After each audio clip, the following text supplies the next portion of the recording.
This is Nicholas Glover with the Tampa Bay Chamber. I want to thank and welcome the viewers tuning in to our 2023 candidate interview series for the City of Tampa City Council elections. The Chamber focuses on policy, not politics. And while we do not endorse, we do want to make sure that our members and the business community are informed on where candidates stand on the issues most important to them. We are excited to have Hoyt Prindle running for City Council District 6 with us today. Thank you for joining us, Hoyt. Thank you for having me, Nick. We're just under 60 days from Election Day. Now that we're in this final stretch, Hoyt, can you tell us a little bit more about yourself and what message you want to deliver to voters in this final stretch?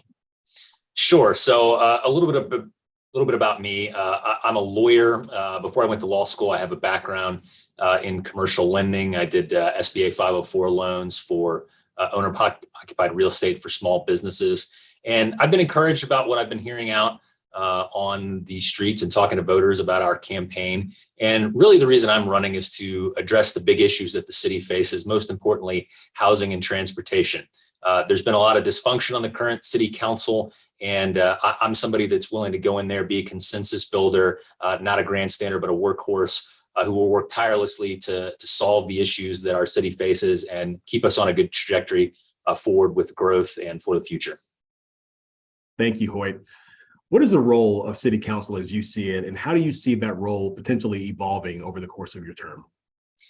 So the role of City Council is that of essentially a legislative branch, working with the mayor's office and the executive to provide good governance for the city. Sometimes that means going along with the mayor's priorities, and other times that means providing a check and balance on the executive branch. But overall, each side of that equation should be working tirelessly to ensure that the city of Tampa is still a place that welcomes growth, that promotes a good quality of life, and that takes care of its residents.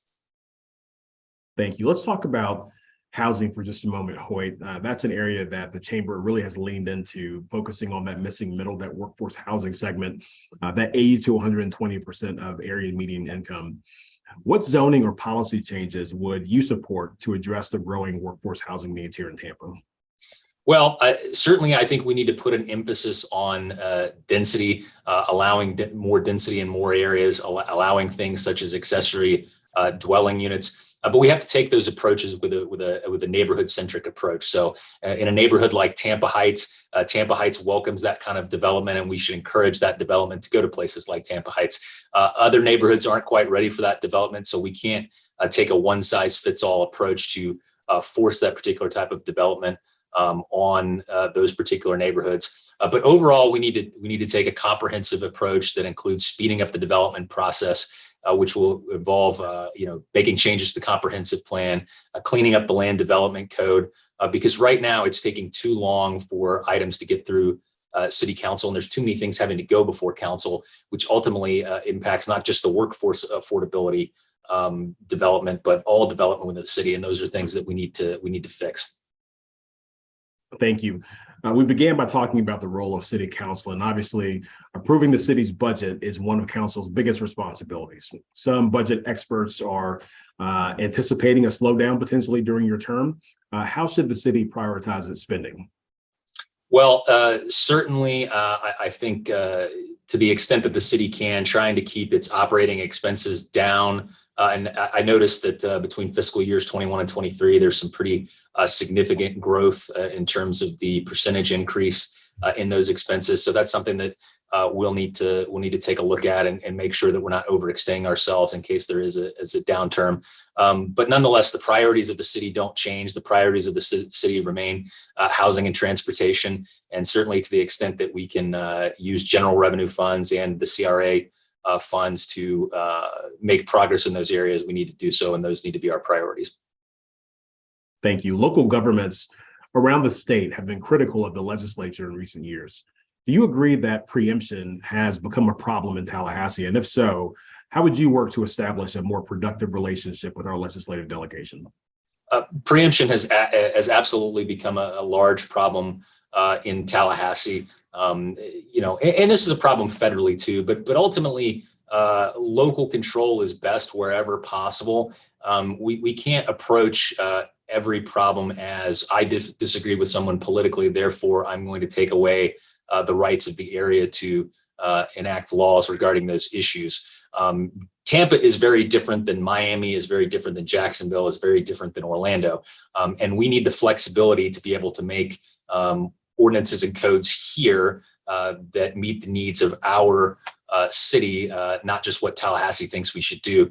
In terms of working with the legislative delegation, I think the city and city council needs to both interact and lobby lawmakers on both sides of the aisle. Our city is not a partisan issue. It's about ensuring growth and development for the future. And ultimately, I know the city does spend some resources on lobbying. I would certainly encourage the city to spend those resources on fighting further preemption bills and, in fact, encouraging the legislature to perhaps remove some of the preemption barriers that have been put into place. Thank you, Hoyt. Let's talk about economic development now. The utilization of public-private partnerships continue to be an asset for local governments around the country, really. What opportunities for P3s do you see for the city of Tampa?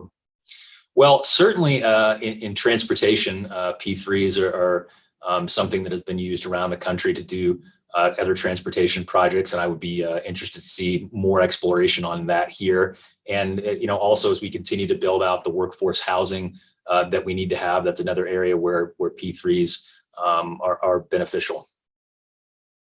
Great, thank you, Hoyt. There is a lot of uncertainty that persists, of course, with the already collected all for transportation referendum dollars. As you may know, the fate of those dollars rests right now in the hands of the Florida legislature. Assuming that Hillsborough is able to work together, come together as a community to secure those funds this legislative session, what are the most important transportation investments as you see it? So priority number one to me would be getting a large chunk of those funds to HART.